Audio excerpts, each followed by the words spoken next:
بسم اللہ الرحمن الرحیم۔ السلام علیکم ورحمۃ اللہ وبرکاتہ۔ رب اشرح لی صدری ویسر لی امری واحلل عقدۃ من لسانی یفقہوا قولی، اما بعد۔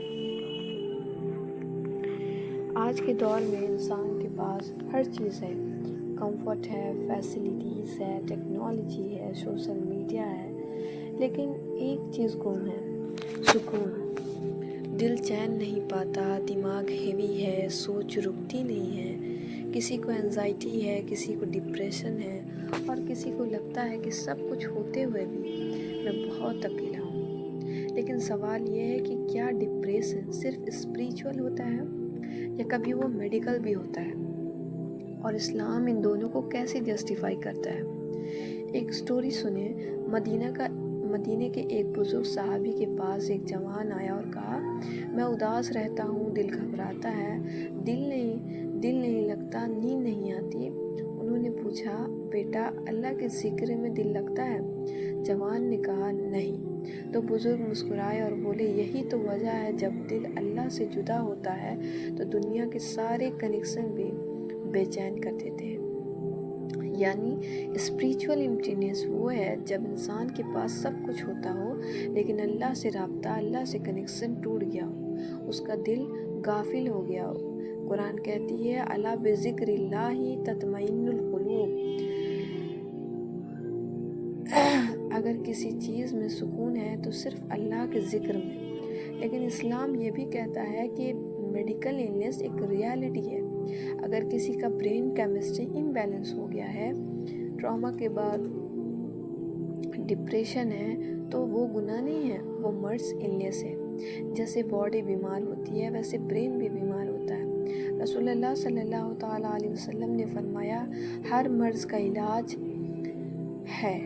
یعنی اگر تمہارا دل اداس ہے، تمہارے ہارمونز امبیلنس ہے یا تمہیں کلینکل ڈپریشن ہے تو دوا لینا بھی سننا ہے۔ لیکن اصل ہیلنگ تو تب ہوتی ہے جب روح اور جسم دونوں کا علاج ساتھ چلے۔ قرآن سکون کو لگژری نہیں، نعمت، بلیسنگ کے طور پر بیان کرتی ہے۔ اللہ نے کہا ہے، هو الذی انزل السکینۃ فی قلوب المؤمنین۔ وہی اللہ ہے جو مومنین کے دلوں میں سکون اتارتا ہے۔ لیکن یہ سکون نیٹ فلکس دیکھنے، اسکرولنگ کرنے یا دنیا کی چیز میں نہیں ملتا۔ یہ تب ملتا ہے جب بندہ اللہ کے حکم کے اندر اپنی زندگی ڈھالتا ہے۔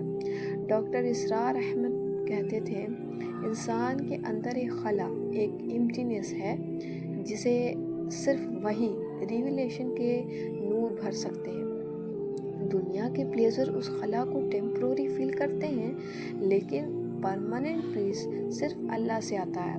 سکون کا مطلب ہے قدر پر رضا، کانٹینٹمنٹ، تقدیر پر یقین، اور مشکلات کے باوجود دل میں اللہ کی رحمت کا اطمینان۔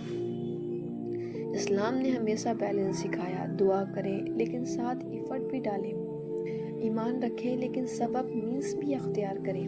ایک صحابی نے رسول اللہ صلی اللہ تعالیٰ علیہ وسلم سے پوچھا، یا رسول اللہ صلی اللہ تعالیٰ علیہ وسلم، کیا میں اپنی اونٹنی کو اللہ پر توکل کر کے چھوڑ دوں؟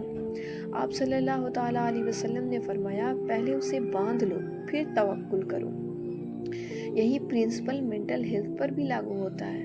اگر تمہیں انزائٹی ہے تو دعا کریں، ذکر کریں، لیکن ساتھ میں ٹریٹمنٹ بھی لیں، روٹین بھی مینٹین کریں، باڈی اور مائنڈ دونوں کا خیال رکھیں۔ اسلام انسان کو صرف اسپریچول بندہ نہیں بناتا، وہ کمپلیٹ بینگ بناتا ہے جو دنیا میں بھی پروڈکٹیو ہو اور آخرت کے لیے بھی تیار ہو۔ رسول اللہ صلی اللہ تعالیٰ علیہ وسلم نے دنیا کا سب سے بڑا اسٹریس جھیلا، اولاد کے انتقال کا غم، لوگوں کی طنز، جنگوں کا بوجھ، دوستوں کی شہادت، لیکن کبھی ناشکری نہیں کی۔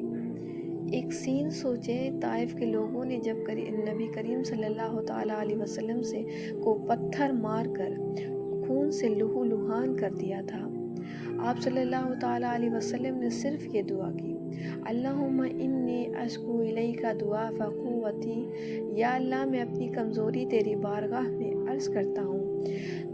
یعنی جب اسٹریس آئے، شکایت لوگوں سے نہیں اللہ سے کرنی ہے، اور یہی صبر و توکل کا اصل ماڈل ہے۔